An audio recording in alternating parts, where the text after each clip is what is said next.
우리 3장에 있어서는 소의 화목제하고 양의 화목제, 오늘은 염소의 화목제입니다.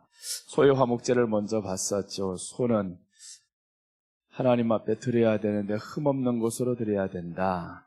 이 나눔의 취지라고 했습니다. 소를 드리면서 부활을 신앙을 가진 사람들 이제는 나누면서 살아야 된다. 나누면요 욕심이 없어야 나눌 수 있습니다. 나를 위해서 재물을 계속 모으려고 하면 나눌 수가 없습니다.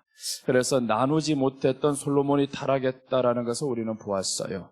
그리고 이제 양의 화목제를 보았었죠. 이 양의 화목제는 양의 특징은 겸손함이다라고 했습니다. 우리 예수님께서 겸손하시고 또 양의 특징은 순종이다라고 했습니다. 예수님께서는 순종하심으로 십자가에 못 박혀 죽으며 하나님의 사랑을 확증하셨고 보여주셨어요.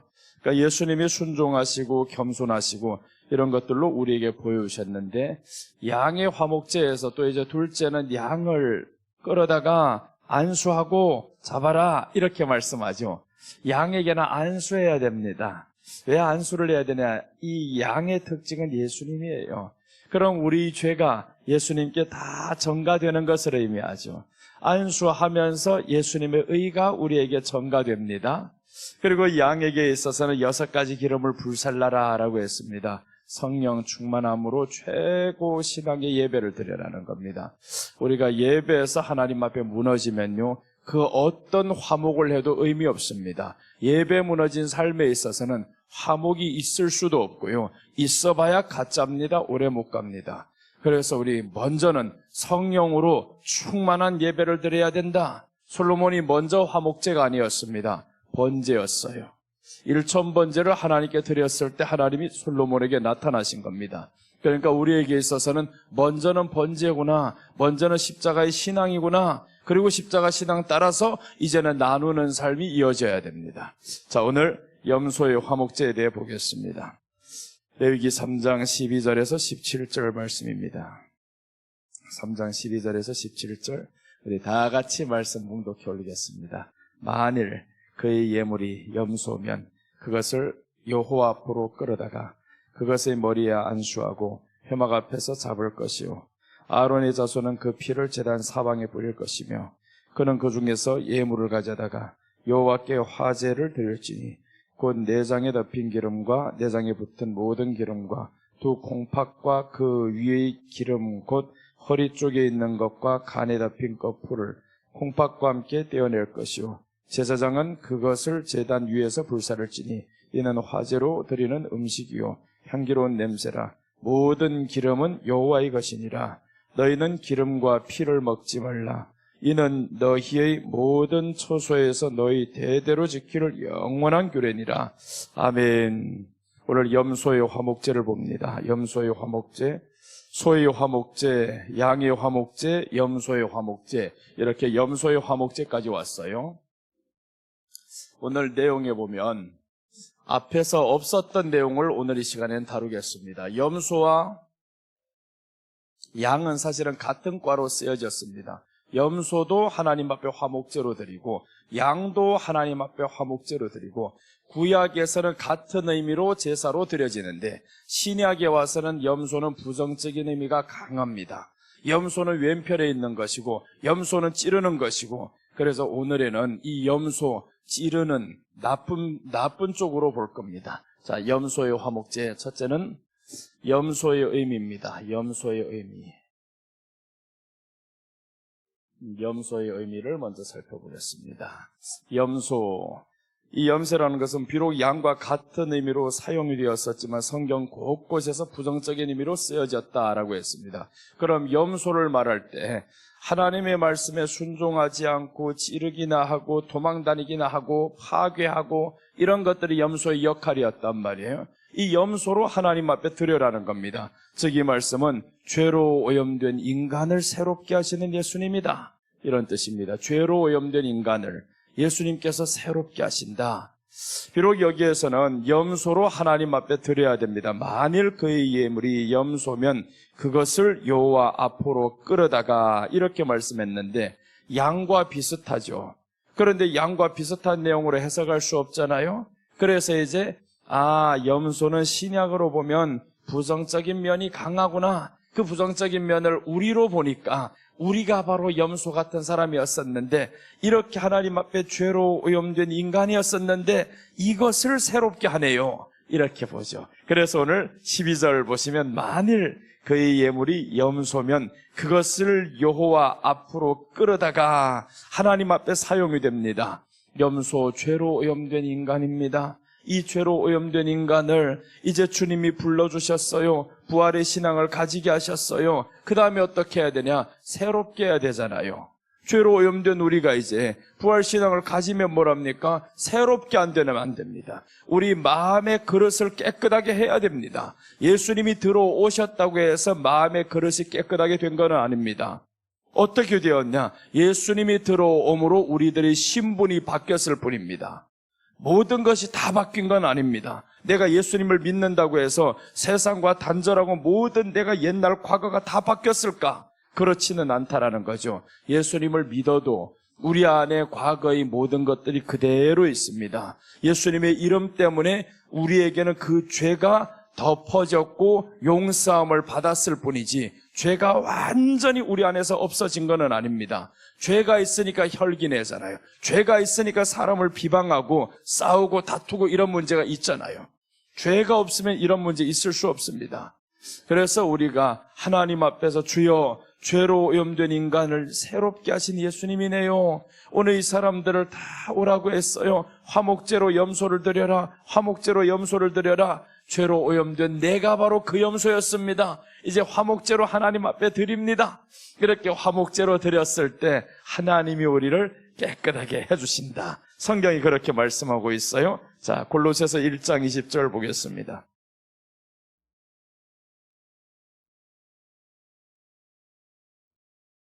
자, 골로새서 1장 20절 보시면, 그의 십자가의 피로 화평을 이루사 만물 곧 땅에 있는 것들이나 하늘에 있는 것들이 그로 말미암아 자기와 화목되기를 기뻐하심이라.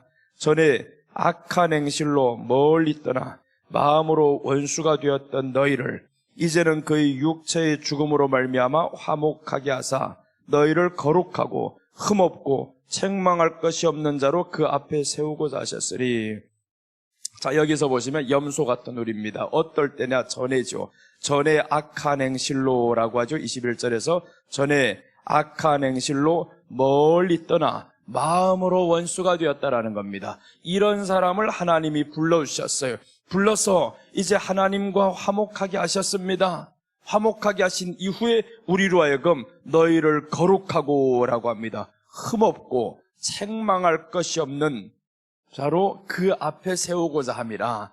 그러니까 이제 예수님이, 부활하신 주님이 우리 안에 들어오셨어요. 들어오셨으니까 이제 우리로 하여금 거룩하게 하시고 흠없게 하시고 이렇게 되는 과정의 길을 우리는 걸어가야 됩니다. 예수님이 들어왔는데 내가 아무것도 안 하고 있어요. 주님이 바꿔주시겠지 하고 가만히 있으면 변화가 안 됩니다. 아이가 태어나고요, 먹지 않으면 아이가 자라지 못합니다. 엄마가 언제까지 입을 벌려줄 겁니까? 그러지 못합니다. 어릴 때는 해도 애가 입을 안 벌리면 먹일 수가 없어요. 그래서 우리는 하나님 앞에서 주여, 예수님이 내 안에 들어온 것이 사실입니다. 그러나 내 안에는 염소와 같은 기질이 아직도 있어요. 주여 나를 거룩하게 하소서. 이렇게 기도해야 되는 거죠. 그래서 염소의 의미는 오염된 우리를 새롭게 하시는 예수님이시다라는 뜻입니다. 염소를 바쳐야 된다. 염소를 화목제물로 바쳐라. 이것은 오염된 우리를 새롭게 하신다. 우리가 하나님 앞에서 새롭게 지음을 받아가야 됩니다. 신분으로는 이미 새롭게 되었어요. 보라, 이전 것은 지나갔다. 그리스도 안에서 새 것이 되었느니라 라고 말씀을 하죠. 이제 우리가 그리스도 안에서 새 것이 되었다라고 선포만 했었지 과연 새 것이 된 건 아닙니다. 그러니까 우리가 예수님 안에서 이제 노력을 해야 되는 거예요. 주여, 주님의 이름이 내 안에 들어왔습니다. 부활의 소망이 내 안에 들어왔습니다. 그러므로 나는 이제 거룩한 삶으로 하나님 앞에 나아가기를 원합니다. 그래서 거룩이 아닌 것들을 우리 안에서 계속 제거해내야 되는 거죠. 그런데 이게 거룩이 아닌 것들을 채우려고만 해봐봐요. 그럼 바뀌지 못합니다. 그래서 이제 뒤에 내용이 나옵니다.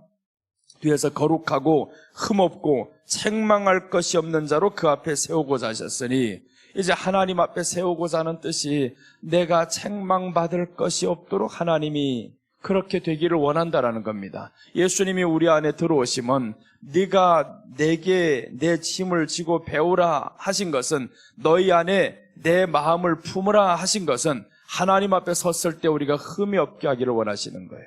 흠이 없게 하시기를. 흠이 없다라는 것은 이제 다른 말로 성경에 찾아볼게요. 어떻게 하면 흠이 없어지냐, 이제 골로새서 3장 9절입니다.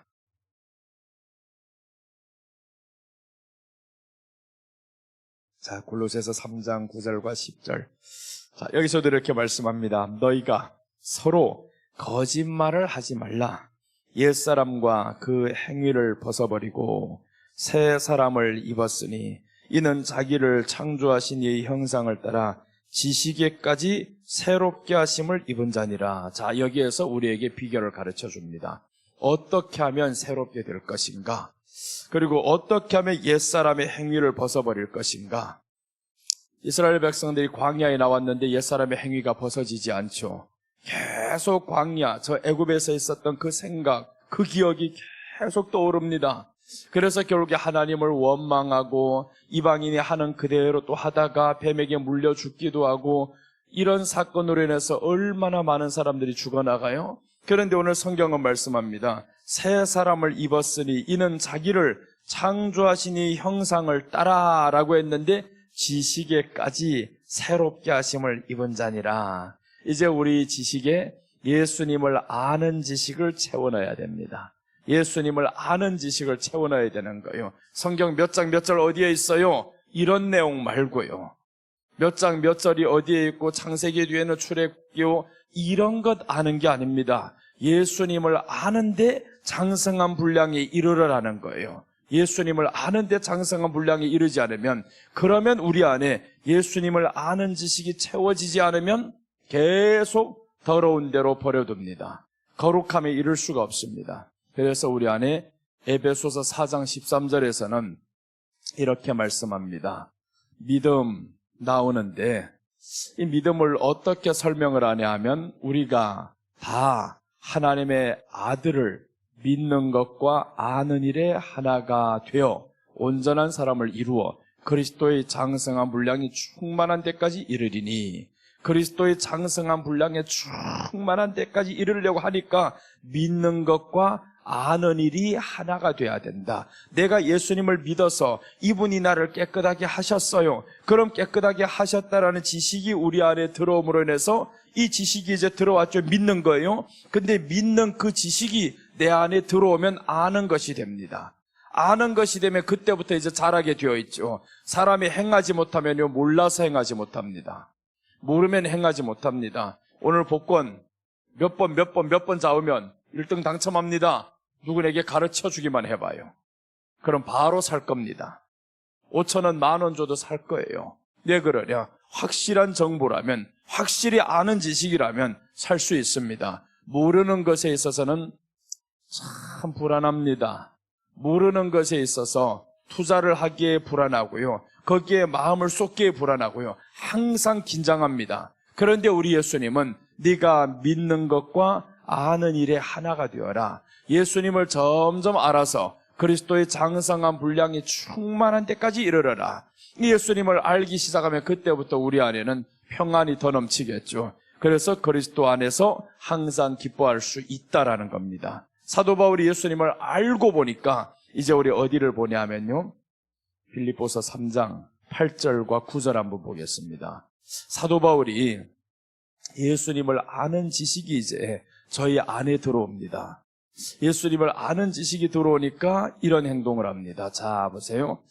또한 모든 것을 해로 여김은 내 주 그리스도 예수를 아는 지식이 가장 고상하기 때문이라. 자, 보세요. 예수님을 아는 지식이라 했죠. 믿는 게 아닙니다. 믿는 것과 아는 일에 있어서 하나가 되어라. 그런데 사도 바울이 예수 그리스도를 아는 지식이 내게 가장 고상함이라. 그 지식이 있어야 우리가 실천할 수 있습니다. 믿음 하나만 가지고 실천 못합니다.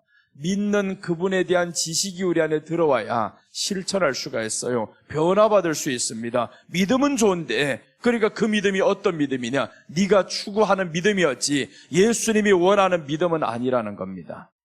우리 믿음은 예수님이 원하는 믿음이어야지 나의 믿음만 좋아서 안 됩니다. 내가 금식을 할 수 있어요. 내가 이것을 할 수 있어요. 산으로 옮길 수 있어요. 이건 나의 믿음인 거예요. 아무데 근거 없는 믿음. 예수님을 아는 지식이 우리 안에 들어온 믿음은 달라요. 자, 그럼 보세요. 이제 뒤에 보면 그리스도 예수를 아는 지식이 가장 고상함이라 내가 그를 얻기 위하여 모든 것을 잃어버리고, 이제 여기에서 어제 말씀드렸던 겁니다. 재물과 하나님을 겸하여 섬기지 못하느니라 했는데 하나를 중히 여기면 하나를 경히 여겨야 된다. 그러니까 이제 그를 아는 지식이 내게 가장 고상함이라는 걸 알았어요. 아니까 어떻게 했냐? 내가 그를 위하여, 예수님을 위하여, 그 지식을 위하여 모든 것을 잃어버리고 했잖아요. 이것은 내려놓습니다. 예수님을 아는 지식이 고상하기 때문에 이것은 내려놨어요. 경히 여겼고 중히 여겼죠. 그 다음에 이제 보시면 배설물로 여김은 그리스도를 얻고, 이제 얻는 과정에 처음부터 얻는 게 아니잖아요.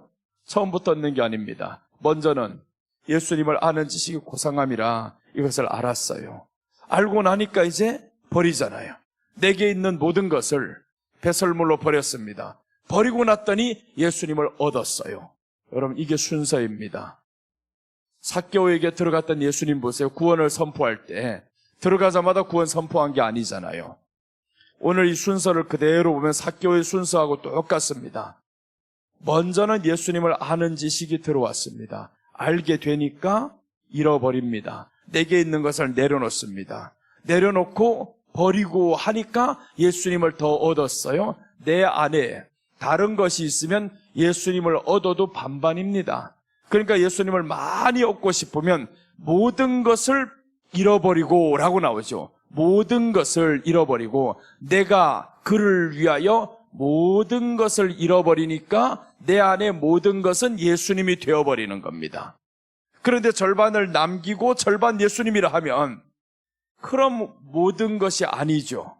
그래서 이제 죽는 한 사람이 나오는데 아나니아와 삽비라가 나옵니다. 아나니아와 삽비라가 땅값 얼마를 감추고라고 하죠. 그러니까 땅값 얼마를 감추니까 성령이 그 안엔 다 들어올 수 없는 거예요.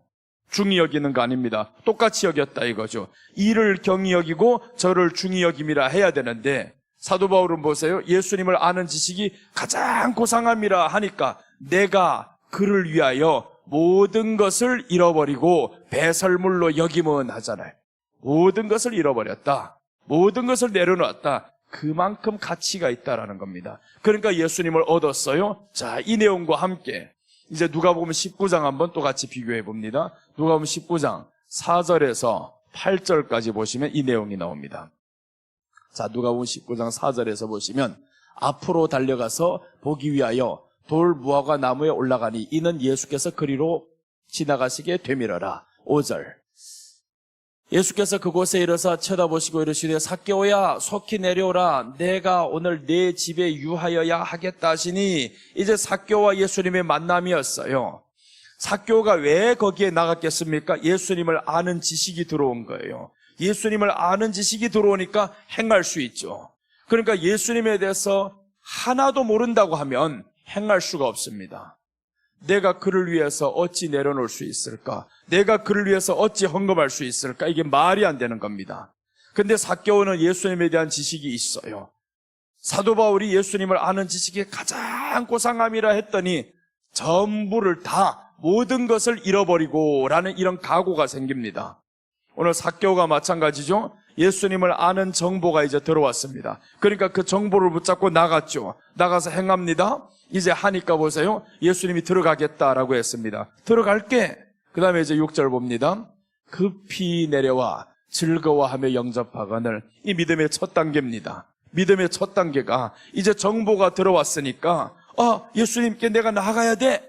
나가니까 예수님이 들어가겠다라는 거예요. 내가 너희 안에 들어갈게. 십자가 믿냐? 부활 믿냐? 내가 들어갈게. 그래서 들어오니까 어떻게 됐냐? 너무 기뻤습니다. 즐거워하며 영접하거늘. 이게 구원의 완성이 아닙니다. 이건 아직까지 구원이 아닌 거예요. 즐거워하며 라고 나왔는데 이제 뒤에 7절 8절입니다. 뭇사람이 보고 수군거려 이르되 저가 죄인이 집에 유하러 들어갔도다 하더라. 8절 삭개오가 서서 주께 여짜오되, 자 보세요. 예수님이 함께 들어갔을 뿐입니다. 함께 들어가니까 저에게 너무 기쁨이 있었어요. 기쁨이 있으니까 사도 바울과 같이 똑같은 행동을 합니다. 너무 즐거우니까. 예수님을 아는 지식이 가장 고상함이라 해서 내가 모든 것을 이제 잃어버리고 라고 나왔는데, 삭개오가 딱 그렇게 하죠. 자 보시면, 보시옵소서, 내 소유의 절반을 가난한 자들에게 주겠사오며, 가난한 자들의 소유의 절반을 준다 했죠. 그러니까 사도 바울에는 못 미치는 겁니다. 사도 바울은 뭐예요? 내 모든 것을 잃어버리고 배설물로 여기면 하지. 내 모든 것을, 이 사람은 내 소유의 절반을 가난한 자들에 주겠습니다. 그리고 나머지 이제 따라오는 조건이 있죠.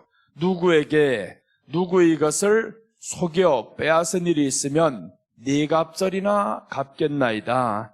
그러니까 사도 바울 같이는 못 되는 겁니다. 사도 바울은 모든 것을 잃어버리고 했는데, 이 사람은 모든 게 아닙니다. 절반입니다. 내게 절반을 갖겠습니다. 그럼 왜 예수님이 그렇게 기뻐했을까? 삭개오는 이방인, 앞에 먼저 찾아왔던 유대 청년, 부자 청년, 이 부자 청년 영생을 위해서 어릴 때부터 율법을 다 지켰던 부자 청년이 왔는데 돈을 못 내려놓습니다. 너는 나를 아는 지식이 있기는 있는데, 그런데 네가 나를 위해서 잃어버리지 못한다. 네 모든 것을 내려놓지도 못한다. 주님이 가난한 자들에게 팔아서 주고 오라고 했습니다. 다 팔아란 말 안 했어요. 네게 있는 재산을 가난한 자들에게 팔아서 주고 얼마를 팔아도 됩니다. 그런데 삭개오는 그렇게 못했던 거예요. 왜 못했냐 하면 예수님을 아는 지식이 가장 고상함이라 했는데 고상하지 않거든요. 조금 알거든요. 예수님이 영생이 있는 줄 알고 예수님께 왔습니다. 영생이 확실하게 예수님께 있는 줄 알았으면 내려놓을 수 있었을 겁니다. 그런데 그렇게 못했습니다. 그래서 이제 이어지는 것이 19장의 삭개오의 내용입니다. 이 삭개오가 예수님에 대한 정보를 들었어요. 나아가잖아요. 나아가면서 너무 즐거웠습니다. 주님이 들어왔어요. 들어오니까 이제 이 사람이 사도 바울이 했던 것처럼 합니다. 소유의 절반을 내놓겠습니다. 속여 빼앗은 일 있으면 사배나 갚겠습니다. 이제 중요한 대목이 나옵니다. 이렇게 했더니, 사도 바울에게는 그렇게 했더니 그리스도를 얻고 나왔죠. 그리스도를 얻고. 근데 삭개오에게 보세요. 어떻게 되는가? 예수께서 이러시되 오늘 구원이 이 집에 이르렀으니 이 사람도 아브라함의 자손이미로다. 구원이 이르렀으니라는 것은 그리스도를 얻고 이 말이죠. 이제 똑같습니다. 삭개오, 사도 바울, 구원의 여정을 보니까 똑같구나. 우리가 예수님을 아는 지식이 이렇게 들어오고 차게 되면 그때부터는 내 모든 것을 잃어버리고 내려놓고가 나올 수 있는데, 그렇게 못한다라는 것은 아직 예수님을 모르는 것이다. 믿기만 하는 거예요. 나 예수님을 믿어요. 믿는데 내 모든 것을 배설물로 못 여깁니다. 그를 위하여서 버리지 못합니다. 그러니까 아직 그 지식이 차지 않았다라는 거죠. 그래 우리가 예수님을 아는 지식에 계속 채워야 됩니다. 그 예수님이 진정 하나님이시고 진정 나의 구주이시고 나를 위해 죽었었고, 이런 사실들이 확실하게 사실로 받아들여진다면 그럼 우리가 기꺼이 드릴 수가 있습니다. 주님이 요구하신다면 4배가 아니라 전부라도 바칠 수 있습니다. 그것을 아브라함이 하는 거죠. 이제 아브라함이 창세기 22장 12절 한번 봅니다. 창세기 22장 12절에서 아브라함이 드디어 하나님을 알게 됩니다. 창세기 17장에서 하나님, 전능하신 하나님을 만나요. 그리고 이 만난 하나님이 내게 하신 말씀이 실제로 지식으로 이루어지는 겁니다. 이삭이 태어남을 통해서 아브라함이 드디어 하나님에 대한 지식이 확고해졌습니다. 이 지식이 확고해지면 하나님의 말씀 실천하기 쉬워집니다. 자, 이제 한번 봅니다. 아브라함이 찌를 때죠. 자, 보시면 사자가 이러시되 그 아이에게 네 손을 대지 말라. 그에게 아무 일도 하지 말라. 네가 네 아들, 네 독자까지도 내게 아끼지 아니하였으니 내가 이제야 네가 하나님을 경외하는 줄을 아노라. 이제 알았다 했죠. 이제야 알았다. 네가 이제야 네 아들보다 나를 더 사랑하는 줄 알았도다. 이렇게 말씀하잖아요. 근데 왜 그렇게 할 수 있었을까? 하나님을 아는 지식이 이제는 가장 고상함이라는 걸 알았어요. 하나님을 아는 지식이 가장 고상함이니까 사도 바울이 그를 위하여 자기의 것을 잃어버리고 모든 것을 잃어버리고 아브라함이 그를 알았더니 나의 모든 것 가장 사랑했던 이삭마저도 드릴 수 있었다. 똑같죠? 신약과 구약의 모든 인물들이 다 똑같습니다. 하나님을 아는 지식이 우리 안에 차면 그럼 행할 수가 있어요. 내가 행하지 못하면 아직 하나님을 아는 지식이 부족해서 그렇구나. 그래서 이제 지식이 충만한 데까지 자라라고 했잖아요. 이제 우리 골로새서 3장 다시 본문으로 돌아오시면 지식에까지 새롭게 하심을 입은 자니라 라고 했습니다. 지식에까지 새롭게 하심을 입어야 된다. 3장 9절과 10절 다시 한번 보겠습니다. 골로새서 3장 9절과 10절 보시면 너희가 서로 거짓말을 하지 말라. 옛사람과 그 행위를 벗어버리고 새 사람을 입었으니 이는 자기를 창조하신 이의 형상을 따라 지식에까지 새롭게 하심을 입은 자니라. 여러분 보세요. 우리 지식 안에, 우리 세상에 살아가던 이 모든 지식 안에 하나님의 말씀으로 넣어서 새롭게 만들어가는 거예요. 이게 새롭게 되지 않으면 우리 안에 하나님을 향한 그 지식, 성경의 지식, 예수님을 아는 지식이 채워지지 않으면 절대로 새롭게 될 수가 없습니다. 행할 수가 없어요. 하나님의 뜻 따를 수가 없습니다. 그럼 어떤 사람만 되냐면 반쪽짜리가 됩니다. 믿는 사람이 되는 거예요. 오늘 초파일처럼 믿는 사람만 됩니다. 불교 믿는 사람만 됩니다. 저기는 믿기만 하죠. 그만한 지식이 필요 없습니다. 알아가야 될 의무도 없어요. 그러니까 저들은 그냥 오늘 초파일에 가서 하기만 하면 됩니다. 믿어. 복주심을 믿어. 뭔 쌀을 사? 드려. 이런 행동 하나만으로 끝나는 겁니다. 이런 형식으로 교회 다니는 사람들이 얼마나 많냐고요. 그래서 믿음은 있는데 그를 향한 지식이 없어요. 그러니까 믿음이 다 어떤 믿음이냐면 내게 채워주는 믿음입니다. 그를 위하여 내 것을 잃어버리는 믿음이 없어요. 그 믿음은요, 지식이 차야 그 믿음이 옵니다. 그렇게 행할 수가 있어요. 자, 이렇게 해서 지식에까지 새롭게 하심을 입은 자니라 라고 했는데 오늘 염소의 의미는 우리가 이렇게 오염된 인간입니다. 이렇게 오염된 인간을 새롭게 하시는 예수님이에요. 이제 우리가 예수님을 믿었으면 오염되었던 이 사람이 새롭게 돼야 됩니다. 새롭게 돼야 되는데 그 새롭게 안 되면 우리가 삶에 고난이 와요. 고난이 옵니다. 왜 그러냐면 신분상으로는 하나님의 자녀가 되었으니 마귀가 자기 새끼 지금 빼앗긴 거예요.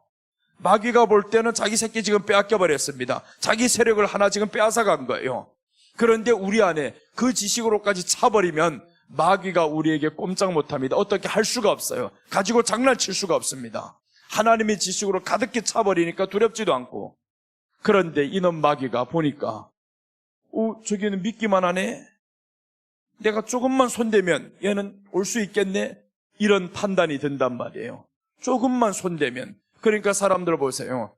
30, 40대들 지금 많이 떠났다고 하죠. 정말 많이 떠났다고 합니다. 교회를 많이 떠났다. 뭔 이런 이유 저런 이유 다 됩니다. 최종적인 이유는 예수님을 못 만났어요. 예수님 만났으면 떠나지 않습니다. 못 만났으니까 떠나는 겁니다. 교회 안에 뭐 제도적으로 문제가 있네, 권위적이네, 설교가 은혜가 안 되네, 다 그거는 하나의 핑계다. 물론 이런 것들 책임은 있습니다. 그러나 만났으면 떠나지 않습니다. 당신은 그냥 교회 다니면서 종교적인 행위를 했을 뿐이지 예수님을 만난 게 아닙니다. 그래서 오늘 성경은 말씀하죠. 그를 믿는 것과 아는 일에 하나가 돼야 된다. 믿는 것과 아는 일이 하나가 되어서 이제 지식에 이르기까지, 그리스도의 충만한 장성한 분량에 이르기까지 거기까지 가야 되는데 거기까지 가면 우리 안에 새롭게 되겠죠. 그래서 골로새서에서 하시는 말씀이 지식에까지 새롭게 함을 입은 자니라 라고 합니다. 우리 안에 지식에 하나님의 말씀의 정보를 더 채워넣어야 됩니다. 이 말씀의 정보가 삭개오에게 있었기 때문에 나가는 거예요. 말씀의 정보가 없었으면 나가지 못합니다. 예수님이 온다고 했는데 여리고로 오는데 삭개오가 듣지 못했으면, 또한 들었어도 그분에 대한 지식이 확고하지 않았으면 나가지 않았을 거예요. 그런데 그분에 대한 지식이 너무 확고한 겁니다. 그러니까 나갔어요. 기뻤어요. 내 모든 것을 드립니다. 4배나 갚겠나이다. 절반을 가난한 자들에 주겠습니다. 이런 행동을 할 수 있는 거죠. 이건 바친다는 게 바보 아닙니다. 다 바치는 사람들 보면 하나님에 대한 확고한 지식과 함께 하나님의 특별한 감동이 있을 때 하는 겁니다. 그 감동이 있으면 하나님은 우리에게 어떻게 하냐면 주라 했잖아요. 주라. 그러면 너에게 흔들어서 쌓을 것이 없도록 주겠다. 그래서 삭개오 이런 사람들 훗날에 더 받고 사도 바울 보세요. 어디에 가나 부족함이 없습니다. 눈이 잘 안 보입니다. 어떤 사람들은 눈을 뽑아서 주겠습니다. 이 정도까지 하잖아요. 우리가 그래서 하나님 앞에서 감동을 받고 살아가다면 하나님이 우리 안에 부족한 것 채워주시는 거는 정말 문제도 아닙니다. 자, 오늘 이렇게 염소의 의미는 죄로 오염된 인간을 새롭게 하시는 예수님이십니다. 우리가 오염됐어요. 세상에서 너무 오염됐습니다. 그럼 이제 우리 안에 예수님을 아는 지식으로 가득히 채워야죠. 이것을 채워서 오염됐던 것들을 없애야 하잖아요. 세상에서 생각했던 것, 만족했던 것, 이런 것들을 다 이 오염된 것들을 어찌하면 버릴까? 시간을 어느 쪽에 더 투자하는가에 달렸습니다. 시간을 더 투자하면 됩니다. 예수님을 향한 지식에 시간을 더 많이 투자하면 이쪽은 당연히 시간 적어지겠죠. 안 된다는 게 아닙니다. 어느 쪽에 시간을 더 많이 쓰냐에 따라서 그 지식이 더 많이 들어와요. 그래서 우리가 어릴 때부터 세상에서 살던 그 시간 속에서 살다 보니까 이 세상의 정보가 우리 안에 더 많아요. 그러니까 이 정보가 자리 잡고 있으니까 이제 이쪽 정보가 들어오기 어렵죠. 그러니까 우리가 더 투자를 해야 되는데 기도를 해야 되고 예배를 드리면서 우리 자신을 쳐서 복종시켜야 됩니다. 자, 이제 둘째 넘어가겠습니다. 염소의 화목제 둘째입니다. 둘째는 피의 의미입니다. 피의 의미. 이제 양의 화목제에 대해서 다른 것들을 다 봤어요. 회막 앞에서 잡을 것이요. 이거 반복할 필요 없잖아요. 같은 내용이니까. 그 다음 여기에서 안 했던 것 한번 보시면 13절입니다. 오늘 본문의 13절. 자, 피의 의미.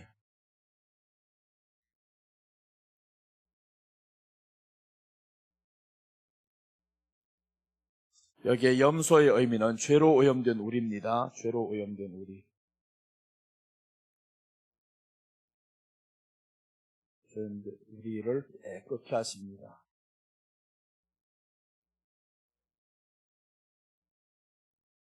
깨끗게 하십니다. 그 다음에 이제 피의 의미예요. 피를 어디에 뿌려야 되나 한번 보세요. 그것의 머리에 안수하고 회막 앞에서 잡을 것이요. 아론의 자손은 그 피를 제단 사방에 뿌릴 것이요 라고 했습니다. 제단이 있는데 잡아서 이 제단 사방에 피를 뿌려라 라는 거죠. 피를 뿌린다는 건 예수님의 피를 의미합니다. 그럼 너의 예배 가운데 예수님의 피로 가득하게 하라는 거죠. 예수님의 피로 가득하게 하라. 이것은 우리로 하여금 구속의 은혜 속에서 살아라는 겁니다. 예수님이 나를 구속했어요. 예수님의 피로 우리가 하나님과 화목이 되었습니다. 그러니까 그 피의 은혜를 잊지 말아야 된다는 겁니다. 그래서 이스라엘 백성들은 계속 예수님이 오실 때까지 유월절 계속 지키잖아요. 유월절 지키고 예수님도 언제 잡히냐 하면 유월절 날에 잡힙니다. 그 유월절은 이스라엘 백성들이 저 애굽에 있을 때 양의 피를 문설주와 임방에 발랐던 사건입니다. 예수님이 죽으심을 예표하는 사건이죠. 유월절 계속 지켜야 됩니다. 대대로 지켜야 됩니다. 그럼 지금은 유월절이 무엇이냐? 예수님의 피로, 예수님의 십자가로 이 유월절을 이루셨습니다. 그러니까 우리는 절기인 유월절을 지키는 게 아닙니다. 유월절이신 예수님이 우리 안에 들어와 버린 거예요. 그러니까 절기 지키는 것이 아니라 안식교에서는 지금도 유월절 지킵니다. 이 사람들에게 있어서는 예수님이 우리 안에 들어오신 이 의미가 뭔지 모른다 이겁니다. 예수님이 우리 안에 들어오심은 유월절의 실체가 오신 겁니다. 구약에서 나오잖아요. 9가지 기적을 다 행했는데 이 바로가 놓지 않는 겁니다. 바로가 놓지 않아요. 그래서 마지막 하나를 남겨두고 하나님이 오늘 밤 양을 다 잡아라. 양을 다 잡아. 그래서 피를 문설주와 임방에 발라. 이 피를 바른 집 보면 내가 넘어가리라 라는 거예요. 심판하지 않겠다라는 거죠. 그래서 예수님의 이름이 이 땅이어서 그 아들을 믿는 자에게 심판을 받지 않게 한다. 요한복음 3장 16절에서 말씀입니다. 아들을 믿으면 심판을 받지 않는다라는 겁니다. 구약에 나오는 그 말씀이죠. 심판을 안 받았어요. 피가 있으니까. 그 피가 있는 유월절을 계속 매년마다 지켜야 됩니다. 1년에 한 번은 유월절 지키고 해야 되는데 예수님이 유월절 날에 잡혀갑니다. 기가 막히잖아요. 신약에 오셔 요한복음 13장에 오면 예수님이 언제 잡히냐? 유월절 날에 잡혀갑니다. 유월절 날에 예수님이 잡혀서 이제 죽습니다. 그럼 그때 저 양 잡았던 그 양이 누구냐? 보라, 세상 죄를 지고 가는 하나님의 어린 양이로다. 그 양의 피가 우리가 지금 죽이고 있는 저분이시네. 우리를 위해 죽어오셨던 예수님이 바로 그 유월절 피인 거예요. 그럼 유월절을 지킨다는 것보다 훨씬 좋은 거는 유월절을 이루신 예수님을 믿는 겁니다. 예수님을 믿는 것은 우리는 유월절의 실체를 지키고 있는 겁니다. 그래서 예수님이 우리 안에 들어오면 우리는 유월절 속에 지금 살아가는 거예요. 야, 주님이 우리를 구원했어요. 그래서 이 사람들이 양의 피를 발랐더니 바르지 않은 집의 자식들 다 죽죠. 이제 장자를 죽이고 하나님이 구원해냅니다. 마지막 순간에 이 장자를 죽이고 구원해내시는데 그 피 때문에 구원합니다. 기적으로 인해서 구원하는 게 아닙니다. 그래서 예수님의 피가 있는 집이 다, 양의 피가 있는 집이 구원받았어요. 이제 홍해를 지나갑니다. 여기 홍해를 지나간 이유는 바로 우리들로 말하면 세례받고 침례받고 그 이후의 삶을 의미합니다. 너 십자가를 믿었어. 부활신앙이 있어. 이것이 바로 광야의 삶인 거예요.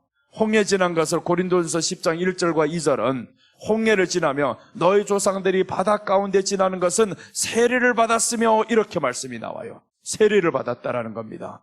그러니까 세례는 누가 받아요? 주님의 십자가를 고백한 사람이 받는 거죠. 십자가를 고백했으면 당연히 부활도 고백했겠죠. 이런 사람이 받는 겁니다. 그래서 우리가 피의 의미는 오직 예수님 흘리신 피로만이 하나님과 우리가 화목이 됩니다. 예수님의 피가 없으면 화목을 이룰 수가 없어요. 죄 용서가 있을 수가 없습니다. 그래서 오늘 여기에서는 특별히 피를 먹지 말라는 말이 이제 뒤에 나오는데 시간상 관계로 셋째 하겠습니다. 바로 자, 기름과 피는 먹지 말라. 오늘 지금 좀 일찍 마치려고 그래요. 9시까지 가지 않고 8시 반 좀 넘기면 마칠까 이 생각을 하고 있습니다. 어제 저녁에 2시 넘어서 잠들어가지고 5시에 일어나가지고 굉장히 힘들어서 그래서 오후에도 일찍 마치자 했는데 왠지 또 사모하는 분들이 계셔가지고 충만해서 또 4시 반까지 했잖아요. 그래서 오늘 저녁에 일찍 마치자 했는데 또 모르겠어요, 이거. 지금은 마치자 하고 계획을 하고 있습니다. 내 생각은 빨리 마치고 싶어요. 다리가 휘청거려서 빨리 들어가고 싶어요, 지금. 누워서 오늘은 제발 눈만 감으면 바로 잠들자. 그렇게 하고 있는데 셋째 보시면 이 셋째가 중요합니다. 피의 의미라는 것은 예수님이 흘려주신 피로 인해서 우리가 화목이 됩니다. 피가 없으면 화목이 없어요. 그래서 피가 항상 우리 안에 있어야 됩니다. 구속의 은혜가 우리 안에 항상 있어야 되는 거예요. 그래서 저 뒤에 보면 너희는 청년의 때를 기억하라. 애굽에 있을 때를 기억하라. 항상 그것을 기억하라는 거예요. 애굽에서 구원받은 것을 기억해라. 청년의 날을 기억해라 했는데 하나님이 창조주를 기억하라. 이런 말씀들이 뒤에 기억에 대해서 많이 나옵니다. 자, 피의 의미라는 것은 예수님의 피로 죄 사함 받은 은혜입니다. 죄 사함의 은혜. 죄 사함의 은혜는 오직 예수님밖에 없어요. 예수님. 피를 사방에 뿌려라. 피를 사방에 뿌려라 했는데 죄 사함의 은혜는 예수님이 주신 겁니다. 예수님이 이루신 겁니다. 피를 사방에 계속 뿌려라. 제단 사방에 피를 뿌려라. 그러니까 오직 예수님밖에 구원의 길이 없고 죄사함의 길밖에 없다. 예수님만이 죄사함의 길이다. 이것을 가르쳐주는 겁니다. 자, 그리고 오늘 셋째는 기름과 피를 먹지 말라.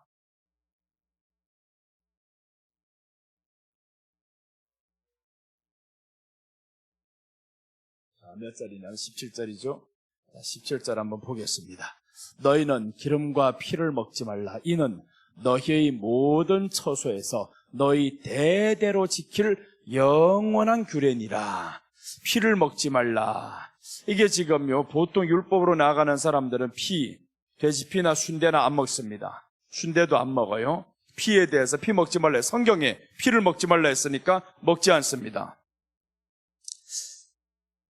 여기에서 기름과 피, 어떤 것이 중요할까? 이 뭔가는 하나가 연상돼야 됩니다. 먹지 말라, 먹지 말라. 이 먹지 말라 생각하면 어디가 생각나냐 하면 하나님이 아담에게 먹지 말라 한 적이 있어요. 선악과를 먹지 말라. 여기에서 말씀하는 건 이것보다 중요한 게 하나님의 말씀이신 먹지 말라가 중요합니다. 먹지 말라. 이거는 순종의 의미를 말하는 거예요. 순종의 의미. 먹지 말라. 그럼 피인데 피는 왜 먹지 말라고 하냐고요. 돼지 피도 먹으면 안 되고 개 피가 우리를 구원합니까? 근데 사람들이 그거 아닌데도 불구하고 피 먹으면 마치 지옥 가는 것처럼 생각합니다. 이 말씀에 순종한다고. 그럼 피를 왜 먹지 말아야 되나? 레위기 17장 11절. 여기에서 말씀이면 피를 먹지 말아야 될 이유를 설명합니다. 자, 보시면 이렇게 나옵니다. 육체의 생명은 피에 있음이라. 내가 이 피를 너희에게 주어 제단에 뿌려 너희의 생명을 위하여 속죄하게 하였나니 생명이 피에 있으므로 피가 죄를 속하느니라. 그럼 오늘 육체의 생명은 피에 있다고 했습니다. 이 피가 누구의 피를 말하는 거예요, 지금? 예수님의 피잖아요. 예수님의 피를 말하는 겁니다. 예수님의 피. 그럼 육체의 생명이 개 피에 있다, 돼지 피에 있다, 이렇게 하잖아요. 피를 먹지 말라 했을 것 같으면. 그런데 사람들이 그냥 다른 내용 보지도 않고 피를 먹지 말란다고 해서 일체 피가 들어간 거 다 먹는데요. 국 만들 때도 피가 들어가는 걸 먹지 않는다. 선지 해장국도 먹지 않는다. 별의별 사람들이 다 많아요. 그 피를 먹지 말라는 것이 아니라 육체의 생명은 피에 있음이라. 이 피가 너희를 죄 사함 받느니라.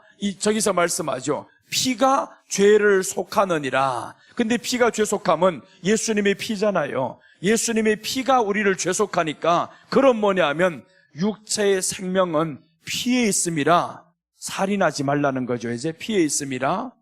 그런데 이 살인에 대해서 말씀하면 피를 먹지 말라는 것은 살인하지 말라, 사람 죽이지 말라, 살인에 대한 의미가 여기에 더 강한 거죠. 육체의 생명은 피에 있음이라. 피를 먹었다라는 것은 누군가가 죽어야 된다라는 거죠. 누군가가 죽어야 된다. 그래서 오늘 여기에 사람에 대해 말씀하는 겁니다. 육체의 생명은 피에 있음이라. 짐승의 피를 말하는 게 아닙니다. 육체의 생명은 피에 있음이라. 이 피를 너희에게 주어 제단에 뿌려 너희의 생명을 위하여 속죄하게 하였나니 이 피를 우리에게 주었다라는 거예요. 예수님의 그 피를 우리에게 주어서 제단에 뿌리게 했다. 그럼 예수님의 생명, 예수님의 피가 있는 사람, 사람을 죽일까 안 죽일까요? 못 죽입니다. 신약에서 이렇게 말씀합니다. 예수님께 어떤 사람들이 찾아왔어요. 예수님이 살인에 대해서 사람들이 물어봅니다. 예수님께 대해서. 살인하지 말라고 했는데, 구약의 율법에 살인하지 말라고 했는데 예수님 어떻게 해야 됩니까? 예수님이 답변해 줍니다. 율법에 그렇게 했느냐? 그래, 맞다. 나는 너에게 말하노니 더 강한 법을 준다라는 겁니다. 사람을 보고 미워하는 자마다, 라가라 하는 자마다 이미 심판받았느니라. 미워하면 살인이 나오잖아요. 미워하면. 그래서 여기에서 말씀하는 것은 살인에 대해서 말하는 거구나. 미워하면 안 되는구나. 예수님이 이 말씀을 하면서 지금 피를 먹지 말라라는 것은 살인하지 말라, 미워하지 말라, 이런 뜻입니다. 그럼 피는 안 먹으면서 기름은 왜 먹냐고. 기름 신경 안 쓰잖아요. 요즘에 이제 우리나라만 말할게요. 우리나라에도 피를 안 먹는 큰 교회가 있어요. 피 먹으면 안 돼. 안 먹습니다. 성경이 그렇게 있다고, 피 먹지 말라고 했다고. 근데 기름은 왜 먹냐고. 그럼 똑같이 지켜야 되잖아요. 피를 먹지 않으려면 기름도 안 먹어야지. 기름은 먹으면서 왜 피는 먹냐고요. 피는 안 먹으면서 기름은 왜 먹어요? 돼지고기 안 먹습니까? 거기 돼지고기 다 먹으려면 피가 안 들어가요. 이게 훅 찔러가지고 죽였으면 피를 다 뽑았다 그럽니다. 그럼 거기에 나오는 삼겹살에 비계가 없습니까? 반찬할 때 기름 안 넣습니까? 다 넣잖아요. 기름은 먹으면서 왜 피는 먹지 말라 그럽니까? 그러니까 하나의 의미를 잘못 해석한 겁니다. 피만 해석했죠. 기름도 해석해야지. 피만 해석해 보니까 피 먹지 마. 그러니까 순대도 안 먹는다는 거예요. 내가 이번에 중국 가가지고 예전부터 계속 먹고 싶었던 거 있었어요. 이거 샤브샤브랑 먹어야 되겠는데 정말 맛있어요 이거. 그런데 이 친구들이 하는 말이 그럽니다. 거기에 탕 만들 때 피가 들어간다라는 거예요. 피덩어리는 없는데 피가 들어가야 이게 탕이 맛있다라는 겁니다. 그래서 피를 넣는다. 그래서 우리는 안 먹는다라는 거예요. 그런데 이번에 내가 하도 샤브샤브 맛있다, 괜찮다, 먹고 싶다 그랬더니 이 사람들이 그 식당에 전화를 했어요. 아주 고급 샤브샤브 집에 전화를 해서 주문을 했습니다. 그 탕 만들 때 피 넣지 말고 만들어주세요. 아이고, 정말 내가 하도 이 사람 이거 가르치려다 보니 시간이 너무 길어서 못 가르쳤어요. 괜히 그 사람은 평생도록 지금까지 대대로 내려오면서 피를 먹지 말라고 믿었는데, 안 먹는 것으로 지금 지켜왔는데 굳이 내가 그걸 바꿀 필요는 없잖아요.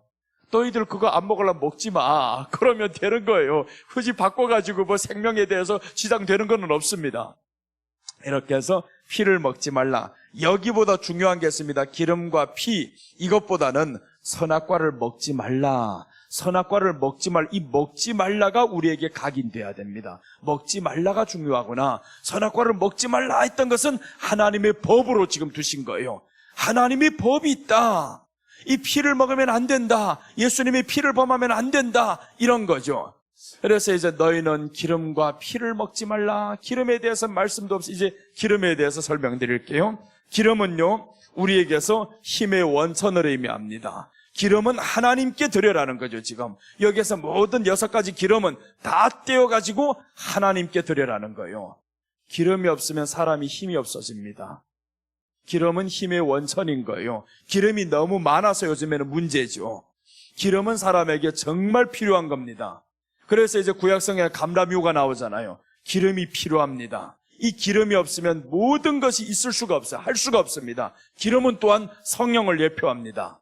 이렇게 해서 이런 여러 가지 좋은 것들이 있는데, 기름 힘의 원천이다. 피 생명 자체다라는 겁니다. 기름은 힘의 원천, 피 생명이다. 그런 피를 먹지 말라 하는 것은 해석 그대로 하면 생명을 해치지 말라, 생명을 미워하지 말라. 구약식으로는 생명을 죽이지 말랍니다. 신약식으로는 사람을 미워하지 말라죠. 예수님께서는 사람을 미워하는 것이 곧 살인이라고 했습니다. 그러니까 우리 안에 실제적인 피를 안 먹어도 얼마나 많은 사람을 죽이고 있냐고.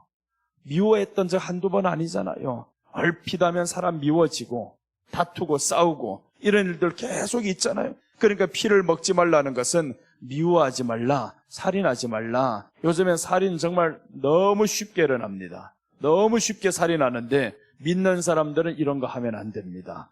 믿는 사람들은 살인 행동을 하면 안 되고요. 남의 생명을 해치면 안 됩니다. 생명은 하나님께 있는 거예요. 생명의 주인은 하나님인데 네가 그 생명을 죽였으면, 그래서 구약은 사람을 죽인 사람은 사람이 죽어야 됩니다. 네가 1억 갚을 것은 1억 갚아야 됩니다. 그래서 생명은 하나님께 있는 거예요. 그런데 사람들이 사람을 죽입니다. 그런데 유일하게 구약의 한 장소에만 살 수 있습니다. 사람을 죽였을 때. 그래서 이제 도피성을 만들어 놓습니다. 도피성에 딱 들어와서 그 제단불에 딱 잡고 있으면 살 수 있는 거예요. 그게 이제 도피성을 구약에서 만들어 놓는데, 우리가 어떤 죄가 있든지 그 도피성은 신약으로 말하면 예수님 안입니다. 예수님 안에 들어왔을 때 네가 죄가 있어도 용서받는다. 회개하기만 해라 용서받는다. 이런 뜻이죠. 그래서 오늘 여기에서 기름과 피를 먹지 말라, 이제 성경 찾아보겠습니다. 성경 찾으면 참 마태복음 3장 16절입니다.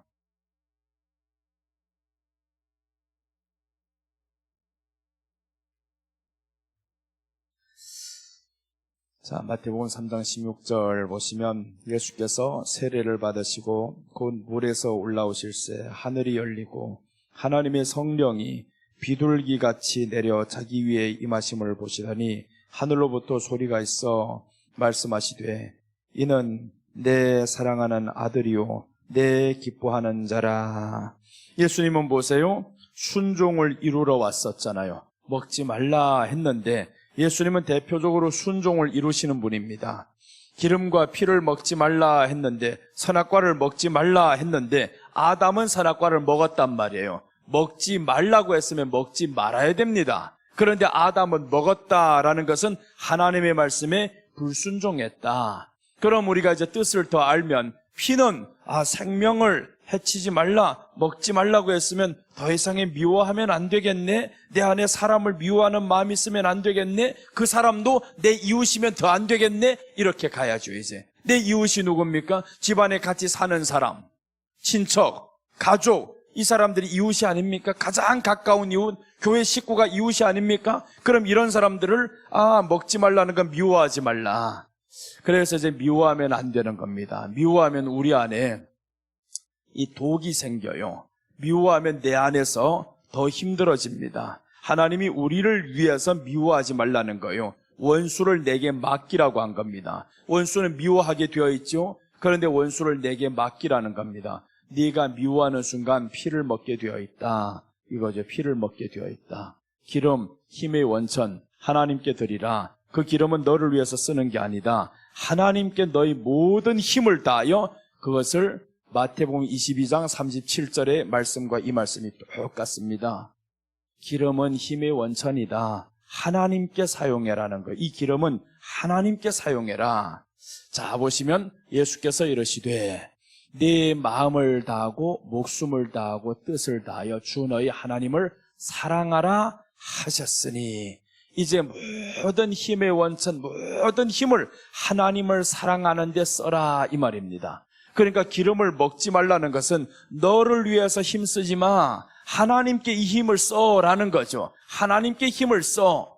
그래야 되는데 이 사람들은 기름, 힘을 나를 위해서 썼습니다. 피를 먹었습니다. 생명을 마구잡이로 죽이고 미워합니다. 그러니 다윗을 향해서 하나님이 뭐라고 말씀하냐면요. 다윗이 참 믿음 좋은 사람이죠. 정말 칭찬받을 만한 사람인데 다윗이 성전을 다 건축하려고 준비 다 끝났는데 하나님이 말씀합니다. 네가 피를 많이 흘렸으므로 라고 하죠. 피를 많이 흘렸으므로 너 못 짓는다. 너 아들이 해야 된다. 피를 많이 흘렸다. 생명을 많이 죽였다 이겁니다. 생명을 많이 죽였으니 너 하지 마. 안 된다라는 겁니다. 성전이 누구예요? 우리잖아요. 우리 안에 성전 짓는 사람들, 우리 안에 예수님이 계시니까 고린도전서 3장 16절에 말씀하자 너희 안에 성령이 거하시는 줄을 알지 못하느냐. 그러니까 우리가 성전입니다. 너희가 하나님의 성전인 것과 하나님의 성령이 너희 안에 계시는 것을 알지 못하느냐. 이제 성전이죠. 이 성전 짓기 위해서 다윗이 다 준비했는데 피를 많이 흘렸다라는 겁니다. 못 짓는다. 그럼 우리 안에 성전된 우리는 이제 어떻게 해야 됩니까? 피 먹지 말라는 거죠. 피 먹지 마. 사람 죽이면 안 돼. 미워하면 안 돼. 이 말씀이잖아요, 지금. 그래서 이렇게 연결해 보니까 확실히 더 이해하기 쉽죠. 연결해 보면 쉬워요. 그런데 그냥 이대로 보면 피만 먹지 말라 이것만 순종하는 교회들이 많아요. 몇만 명 성도들이 이거 다 먹습니다. 그럼 기름도 먹지 말아야지 이거. 기름은 그렇게 퍼먹으면서 삼겹살을 어디 가도 그렇게 제일 많이 먹고 장어라 하면 눈이 뒤집어지게 해서 먹으면서 피만 안 먹는데 피만 순대만 안 먹는다는 거. 순대 선지국만 그거 네가 안 좋아하니까 안 먹는 거예요. 좋아하는 건 봐봐요. 삼겹살은 기름이 가득한데 왜 이건 퍼먹냐 이거. 다른 것도 기름이 없습니까? 우리가 예전에 개척교회 할 때 어디 있었냐면 지하에 있었어요. 그 지하실에 있는데 1층이 곱창집입니다. 이야, 곱창 나는 별로 안 좋아해요. 근데 이 곱창 굽는 냄새가 아래로 들어오는데 얼마나 향이 좋은지 말도 못하게 향이 좋아요. 그 안에 옆에 이제 큰 교회 광림교회 성도들이 엄청 와서 먹어요 이거. 그런데 보시면 이 사람들 곱창을 실컷 먹으면 기름이 아닙니까? 이게 다 기름이지. 기름 없이는 모든 거 할 수가, 반찬에도 기름 안 들어가 봐요. 맛없습니다. 어떤 사람 건강해가지고 콩나물로 기름 하나도 안 넣고 하고 반찬할 때 기름 하나도 안 넣고 하고 먹기도 싫다. 맛있는 음식들은요 기름 많이 들어갑니다. 다 가봐봐요. 기름이 번지르르 하잖아요. 이런 것들에게서 볶아놔야 돼. 그래야 이게 맛있단 말이에요. 이거는 실컷 퍼가면서 이거는 왜 하지 말라 하냐고요. 지키려면 둘 다 같이 지켜야지. 문자적으로 가려면 이것도 먹지 말고 이것도 먹지 말라. 그럼 내가 당신 말을 믿어줄게. 그런데 이것만 하지 말라 한다면 피만 먹지 말라. 그래서 이번에 요거 확 보여주면서 너 먹냐 안 먹냐. 야, 닭을 볶아놨는데 세상에 뭔 기름이 그렇게 많아요. 그걸 나한테 하나 줬는데 못 먹겠다고 도저히 못 먹겠어요. 너는 피를 안 먹지만 나는 기름 못 먹겠다. 그렇게 되더라고요, 이게. 당신은 피하면 나는 기름 정말 못 먹겠어요. 그 사람들 말하는 기름. 모든 게 기름이 다 하나도 맞는 거 없어서, 그래서 마침 오이, 생오이를 한 사람이 썰어놨는데 그 양념 안 들어간 거, 그것만 퍼먹고 있었어요. 그럴 땐 나보고 오이를 좋아하는 줄 알고. 나도 그것만 좋아하는 게 아니요. 옛날에 그랬어요. 누구 나보고 목사님은 국만 좋아한다. 국만 좋아한다. 목사님은 소고기도 안 좋아한다고. 그게 다 그러더라. 목사님은 소고기도 안 좋아하고 갈비탕만 좋아한다고. 갈비탕만 좋아한다고. 저렴한 거 성도들 섬기라고. 그래서 그렇게 말하는 것이지. 그런데 그게 진짜일 줄 알고 계속 국밥집만 데리고 가면 이게 곤란하지. 그때부터 먹어도 상관없어요. 국밥집만 가서 계속 먹어도 괜찮아요. 많이 먹어도 한 끼, 적게 먹어도 한 끼입니다. 근데 물론 기름이 들어간 게 맛있다 이겁니다. 기름이 안 나오는 고기 한번 드셔보셔요. 맛있는가? 못 먹습니다. 뻔뻔해가지고. 돼지 뒷다리살 한번 구워 잡숴보셔요. 기름이 안 나오는데 얼마나 뻔뻔하고 맛없는지. 딱딱하고 먹다 보면 잇몸이 힘들어서 못 먹겠어요. 이거 기름이 나와야 그래도 싹 녹잖아요. 한우 맛있다 하는데 거기 기름 안 들어간 한우 한번 들어가 잡숴보셔요. 맛없어요. 그거는 녹지도 않습니다. 맛있는 것들은 기름이 많이 들어가요. 근데 이건 실컷 퍼먹으면서 이건 안 먹는데 또 말이 안 되잖아요. 그래, 오늘 이것을 영적으로 설명해서 기름이라는 것은 힘의 원천이다, 맛의 원천이다. 그럼 내 맛과 내 힘을 하나님을 위해서 써라는 거죠. 내 힘이 있다. 우리 마지막으로 성경 한 구절을 보겠습니다. 창세기 49장 3절입니다. 자, 보세요. 이제 힘에 대해서 나옵니다.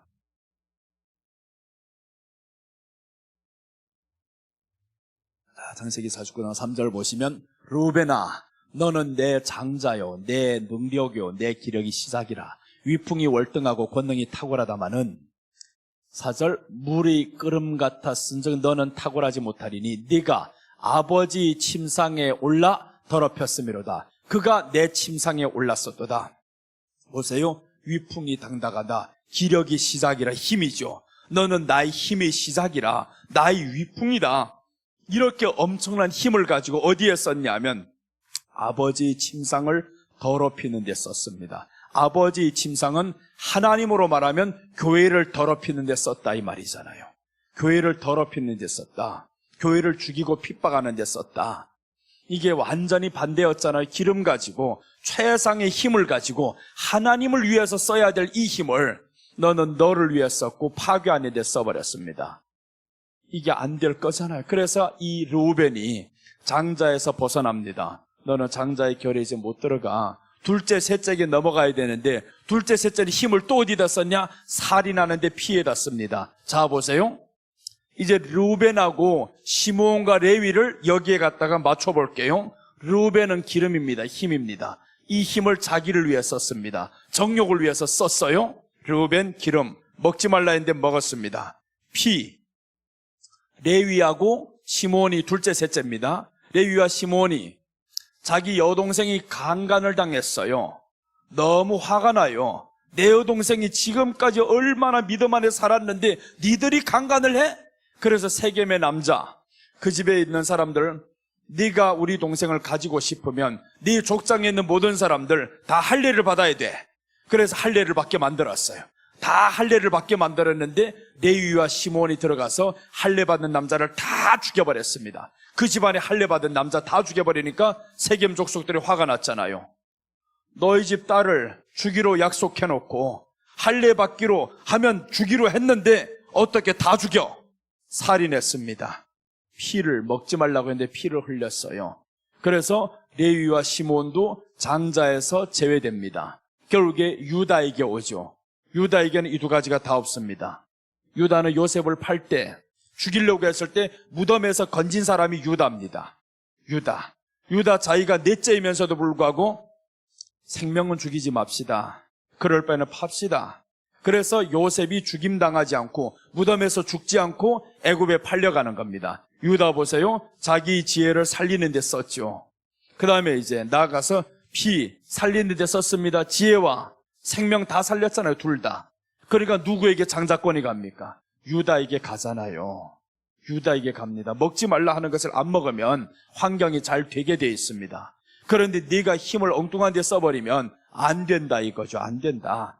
이렇게 성경이 해석이 나면 얼마나 듣기도 편하고 정말 맞아 보이잖아요. 이렇게 듣고 보니까 끄떡끄떡이 안 됩니까 이게 지금? 그렇게 다 이해되죠 이거? 이렇게 쉽게 이해될 걸 왜 문자로만 봐가지고 하나만 가냐고 이거? 얘 둘은 쌍둥이입니다 이거. 어느 거 하나 뗄래야 뗄 수 없는 게 기름과 피 같이 다니는 건데 하나 기름이 얼마나 외롭겠어요. 나는 뭐냐? 왜 이렇게 나를 소홀히 해? 얘는 떼어두고 피만 먹지 말라고 하니까. 그러니까 우리가 성경을 알면 앞뒤로 다 알아야 되고요. 오늘 성경에서 말씀하죠. 지식에까지 차게 만들어라. 너희 지식에까지 가득히 채워버리면 그럼 하나님의 말씀이 지식이 우리 안에 들어오니까 내가 이것을 어디서 특별히 본 것도 아닙니다. 생각해낸 것도 아닙니다. 하나님의 말씀이 이 안에 지식으로 차 있어요. 차 있으니까 자동으로 이제 연결이 됩니다. 다 이게 연결이 되다 보니까 시몬이 나오고 레위가 되고 이런 것들이 되죠.